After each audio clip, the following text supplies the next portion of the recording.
नमस्कार, मैं मोनिका राणा। ये है हिमाचल 365 और आप देख रहे हैं हिलकस न्यूज चैनल। चलिए शुरू करते हैं आज की खबरों के साथ। सलापड़ पहुंचते ही अनुराग ठाकुर ने कहा, यहां हक से आया हूं, मेरा दूसरा घर भी है ये।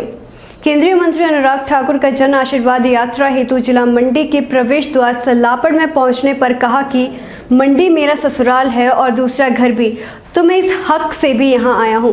मंडी उपचुनाव को लेकर केंद्रीय मंत्री अनुराग ठाकुर ने कहा कि केंद्र में नरेंद्र मोदी और प्रदेश में जयराम बेहतरीन कार्य कर रहे हैं। मंडी संसदीय सीट पहले भी भारी मतों से जीती थी और अब की बार भी उपचुनाव में भारी मतों से सीट भारतीय जनता पार्टी जीतेगी, क्योंकि नरेंद्र मोदी ने केंद्र से प्रदेश के लिए देने में कोई कमी नहीं रखी है। इसलिए यह सवाल नहीं उठता है कि वे कम मतों से उपचुनाव जीते। उन्होंने जिला मंडी के प्रवेश द्वार पर जनता द्वारा भव्य स्वागत किए जाने पर सभी का दिल की गहराइयों से धन्यवाद व्यक्त किया। उन्होंने कहा कि वो पूरी मेहनत व लगन से देश व प्रदेश के लिए काम करेंगे ताकि हिमाचल प्रदेश विकास के पथ पर और ज्यादा प्रगति करे। हिमाचल में भारी बारिश का कहर। कालका शिमला हाईवे पर भूस्खलन, हमीरपुर में नदी के बीच फंसे 4 वाहन।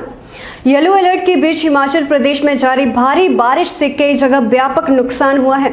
सिरमौर में भूस्खलन से आधा दर्जन सड़कें बंद हो गई हैं। कालका शिमला नेशनल हाईवे 5 पर कई जगह पहाड़ से पत्थर गिरने से यातायात प्रभावित हुआ है। किन्नौर जिले के निगुलसरी में बीते दिनों जिस स्थान पर पहाड़ गिरा था, वहां शनिवार सुबह से दोबारा पत्थर गिरना शुरू हो गए हैं। जिला प्रशासन ने एहतियातन इस मार्ग पर वाहनों की आवाजाही पर रोक लगा दी है। कांगड़ा में एक बस पर पेड़ गिरा है। मौसम विभाग ने आज भी प्रदेश के मैदानी व मध्य पर्वतीय भागों में भारी बारिश का अलर्ट जारी किया है। 26 अगस्त तक प्रदेश में बारिश का दौर जारी रहने का पूर्वानुमान है। परवाणु से सोलन तक हाईवे पर जगह जगह भूस्खलन से सफर खतरनाक हो गया है। हमीरपुर जिले में हो रही भारी बारिश के चलते शनिवार को पुंग खड्ड में जलस्तर अचानक बढ़ गया। नालागढ़ के बाद अब ऊना में लगेगा दवाइयों के सॉल्ट बनाने का उद्योग। हिमाचल प्रदेश के नालागढ़ के बाद अब ऊना में दवाइयों के सॉल्ट बनाने का उद्योग स्थापित होगा। हिमाचल प्रदेश में कंपनी 500 करोड़ रुपए का निवेश करेगी। प्रदेश सरकार उद्योग स्थापित करने वाली कंपनी को 70 एकड़ जमीन देगी। इससे दवा कंपनियों को कच्चे माल के लिए चीन पर निर्भर नहीं रहना होगा।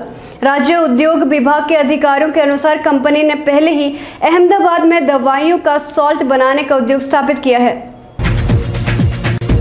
अनुराग ठाकुर बोले, अफगानिस्तान से हर नागरिक को सुरक्षित वापस लाएंगे। बिलासपुर ले रेल लाइन का काम जल्द। केंद्रीय सूचना प्रसारण युवा सेवाएं एवं खेल मंत्री अनुराग ठाकुर ने कहा कि जन आशीर्वाद यात्रा पार्टी ने नए पदोन्नत मंत्रियों के लिए तय किए हैं। प्रदेश की जनता का भरपूर आशीर्वाद मिल रहा है। अनुराग ठाकुर ने कहा कि केंद्र व हिमाचल सरकार शानदार काम कर रही है। केंद्र में आयुष्मान योजना, हिमाचल में हिम केयर लोगों के लिए वरदान बनी है। ये डबल इंजन के सरकार की वजह से संभव हुआ है। एमएसपी खरीद व मूल्य दोनों बढ़ाए हैं। उन्होंने कहा कि अफगानिस्तान से हर नागरिक को सुरक्षित वापस लाएंगे। हर गांव में फिट इंडिया 2 मुहिम की शुरुआत होगी। फिटनेस की डोज हर रोज अभियान चलेगा। अनुराग ने कहा कि 40 क्रिकेट एकेडमी खोली गई हैं।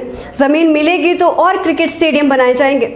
अनुराग ठाकुर ने कहा कि भानुपल्ली बिलासपुर रेल लाइन का काम जोरों पर है। बिलासपुर ले रेल लाइन का काम जल्द शुरू होगा। जिला हमीरपुर में रैपिड एंटीजन टेस्ट में 17 लोग निकले कोरोना पॉजिटिव। हमीरपुर जिला में शनिवार को रैपिड एंटीजन टेस्ट में 17 लोग पॉजिटिव पाए गए हैं। मुख्य चिकित्सा अधिकारी डॉक्टर आर.के. अग्निहोत्री ने बताया कि शनिवार को जिला में रैपिड एंटीजन टेस्ट के लिए 583 सैंपल लिए गए, जिनमें से 17 पॉजिटिव निकले। उन्होंने बताया कि स्वास्थ्य खंड बड़सर में 7 सैंपल, स्वास्थ्य खंड भोरंज, सुजानपुर और मेडिकल कॉलेज अस्पताल हमीरपुर में 3 तथा स्वास्थ्य खंड टोणी देवी में 1 सैंपल पॉजिटिव पाया गया है।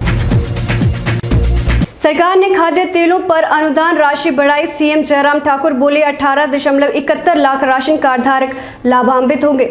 मुख्यमंत्री जयराम ठाकुर ने शनिवार को शिमला में कहा कि हिमाचल प्रदेश सरकार राज्य के लोगों के हितों की रक्षा के लिए प्रतिबद्ध है।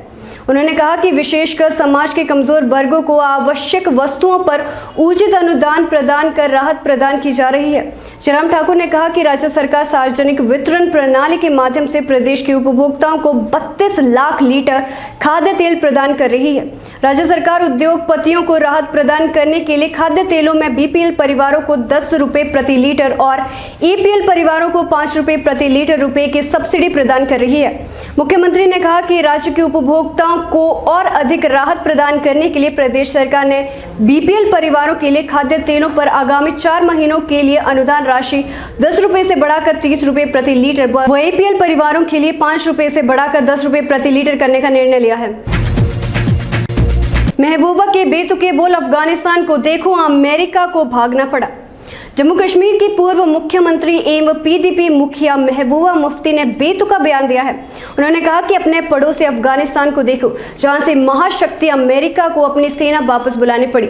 अमेरिका बोरिया बिस्तर बांधकर वापस जाने पर मजबूर हो गया। महबूबा मुफ्ती ने कहा कि अगर केंद्र सरकार वाजपेयी के सिद्धांत पर वापस नहीं आती है और बातचीत शुरू नहीं करती तो बर्बादी होगी। इसके बाद पीडीपी मुखिया ने कहा कि कश्मीरी कमजोर नहीं है, वे बहुत बहादुर और धैर्यवान हैं। धैर्य रखने के लिए बहुत साहस चाहिए। जिस दिन सब्र की दीवार टूट जाएगी तुम परास्त हो जाओगे। आज़ादी के बाद अगर भाजपा की सरकार बनी होती तो जम्मू कश्मीर भारत में न होता। बता दें कि महबूबा मुफ्ती ने यह बयान कश्मीर संभाग के कुलगांव में दिए हैं। वहीं महबूबा मुफ्ती के बयान पर भाजपा प्रदेश अध्यक्ष रविंद्र रैना ने पलटवार किया। रैना ने कहा कि महबूबा मुफ्ती बहुत बड़ी गलतफहमी में है। भारत एक ताकतवर देश है, यहाँ देश के खिलाफ साजिश करने वालों का सफाया कर दिया जाएगा। उन्होंने पीडीपी मुखिया पर हमला बोलते हुए सवाल किया, क्या महबूबा मुफ्ती जम्मू कश्मीर में तालिबानी राज चाहती है? तो फिलहाल के लिए बस इतना ही। मैं मोनिका राणा आपसे विदा लेती हूँ। देखते रहिए हिलकोस न्यूज़ चैनल। धन्यवाद।